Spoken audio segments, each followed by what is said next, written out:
এটা একটা নারকেল গাছ, আলো পড়ে খুব ঝকমক করছে। নারকেল একটা অবশ্যই খুব দামি একটা গাছ। এখানে যে পানীয় আমরা খুব দামি একটা পানীয় পাই। আমি এখন আপনাদেরকে দেখাবো যে কি একটা বিষয়। আমরা এই যে আলোর মাধ্যমে দেখতে পাচ্ছি যে প্রত্যেকটা নারকেলের পাতার নিচে এক ধরনের সাদা সাদা আস্তরণ, এবং এই পাশে দেখা যাচ্ছে কিছুটা কালোর মতো।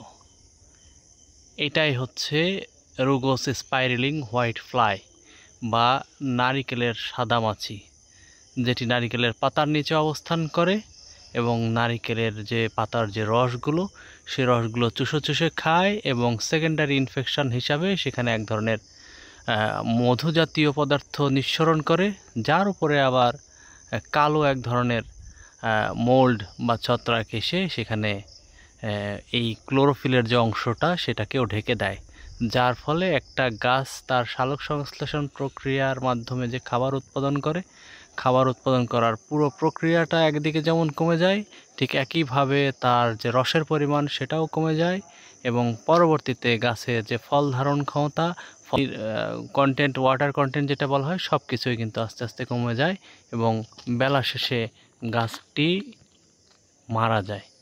তো নারকেল গাছ নিঃসন্দেহে আমাদের একটা বড় সম্পদ।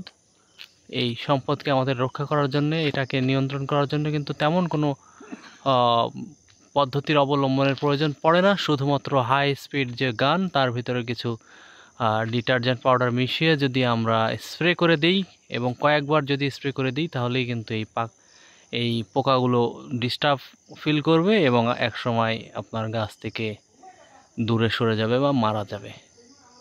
ধন্যবাদ সবাইকে।